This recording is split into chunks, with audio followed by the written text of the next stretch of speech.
వాసన వచ్చేలాగా ఉంది.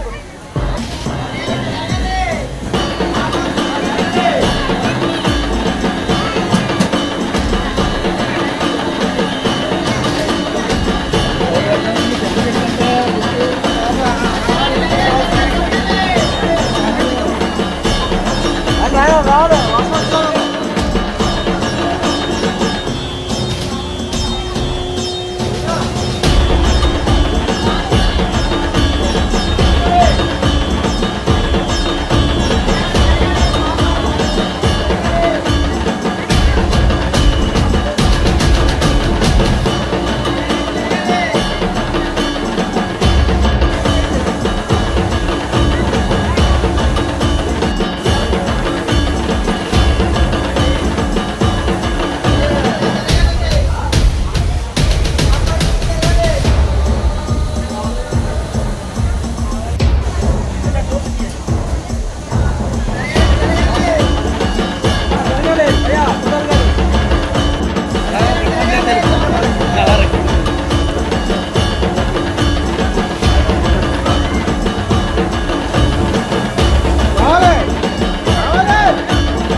అందరికీ వినాయక చవితి శుభాకాంక్షలు.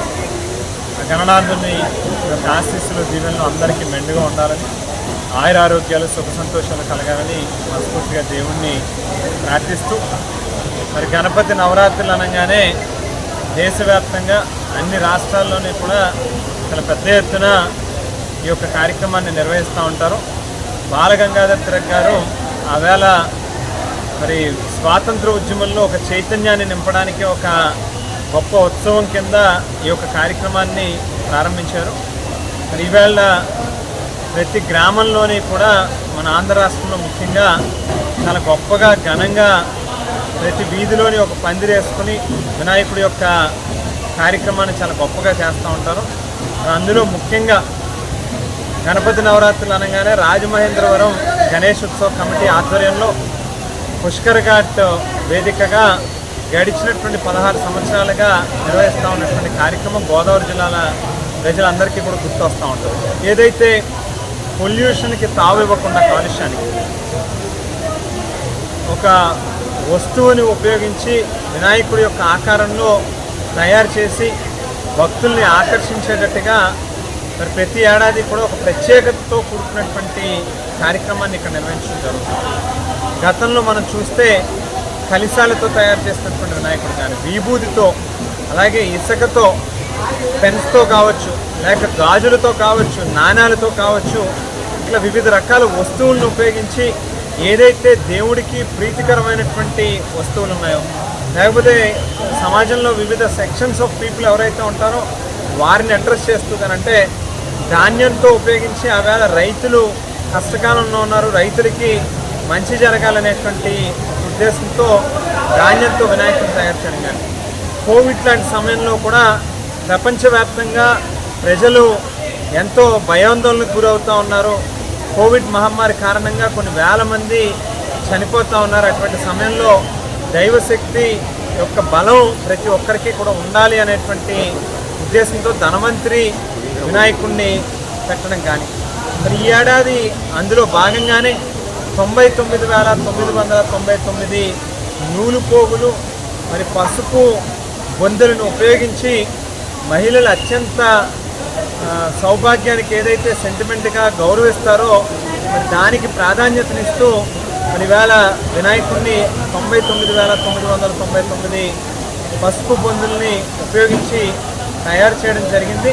పెద్ద ఎత్తున ప్రతి ఏడాది మాదిరిగానే వేల మంది భక్తులు క్యూ లైన్లో నుంచుని మరి దేవుణ్ణి దర్శించుకోవడానికి గంటల తరబడి వెయిట్ చేసి కూడా వస్తూ ఉన్నారు. చాలా ఓపికగా సహనంగా ఎదురు చూస్తూ మన స్వామివారి యొక్క చల్లని ఆశీస్సులు దీవెనలు అందరికీ ఉండాలని, వారి యొక్క కృపాకటాక్షలు పొందాలని మనస్ఫూర్తిగా దేవుణ్ణి ప్రార్థిస్తూ ఉన్నాం. మరి రాజమహేంద్రి గణేశోత్సవ కమిటీ పేరిట ఈ యొక్క కార్యక్రమాన్ని ప్రారంభించినటువంటి ఆనాటి మరి ఫౌండర్గా ఉన్నటువంటి జక్కంపూడి రామ్మోహన్ రావు గారు కానీ, అలాగే చైర్మన్గా వ్యవహరిస్తూ ఉన్నటువంటి బైరాజ్ ప్రసాద్ రాజు గారు, ఇతర కార్యవర్గ సభ్యులు శివరామ సుబ్రహ్మణ్యం గారు కావచ్చు, పార్టీలకు అతీతంగా అనేక మంది మన రాజమహేంద్రవరం నగరానికి సంబంధించినటువంటి ప్రముఖులు, వ్యాపారస్తులు అందరూ కూడా ఇందులో ఇన్వాల్వ్ అయ్యి వారి యొక్క సహకారాన్ని అందించబట్టే ప్రతి ఏడాది కూడా ఇంత గొప్పగా ఈ యొక్క కార్యక్రమాన్ని ఎంతో వ్యయ ప్రయాసం కోర్చి మరీ నిర్వహించగలుగుతూ ఉన్నాం. మరి గడిచినటువంటి కొంతకాలంగా కొమ్ముల సూర్య తను కూడా చాలా యాక్టివ్ పార్టిసిపేషన్ తీసుకుని వారి యొక్క మిత్ర బృందాన్ని అందరినీ కూడా ఇందులో ఇన్వాల్వ్ చేస్తూ ఎక్కడ భక్తులకు ఏ రకమైనటువంటి అసౌకర్యాలు కలగకుండా అన్ని రకాలుగాను కూడా ఈ యొక్క కార్యక్రమం ఒక పక్క భక్తితో, మరో పక్కన సాంస్కృతిక కార్యక్రమాలతో అలరించేటట్టుగా స్థానికంగా ఉన్నటువంటి భక్తులు ఎవరైతే ఇక్కడికి వస్తారో వారికి కూడా కాస్త సాయంత్రం పూట సేద తీరేటట్టుగా చక్కటి కార్యక్రమాలని ఆర్టిస్టుల్ని ప్రోత్సహిస్తూ ఇక్కడ ఈ యొక్క కార్యక్రమాన్ని నిర్వహించడం జరుగుతుంది. అదే మాదిరిగా ప్రసాద వితరణ కూడా చాలా టేస్టీగా ఉండేటట్టుగా వినాయకుడి యొక్క ప్రసాదాన్ని కూడా సాయంత్రం పూట భక్తులందరికీ కూడా వితరణ చేయడం జరుగుతూ ఉంది. గతంలో ఏ మాదిరిగా అయితే ఏ వస్తువుతో అయితే వినాయకుడిని తయారు చేస్తారో దాన్ని ఆఖరి రోజున భక్తులందరికీ ఉచితంగా వితరణ చేసేటటువంటి కార్యక్రమం జరిగేది. ఈ ఏడాది కూడా అదే మాదిరిగానే ఈ పసుపు బొందులతో ఏదైతే ఈ యొక్క వినాయకుడిని తయారు చేయడం జరిగిందో ఆఖరి రోజున మహిళలకి ఉచితంగా ఈ యొక్క పసుపు బొందులన్నింటినీ కూడా ఉచితంగా వితరణ చేసేటటువంటి కార్యక్రమం కూడా జరుగుతుందని చెప్పి సందర్భంగా తెలియజేస్తారు.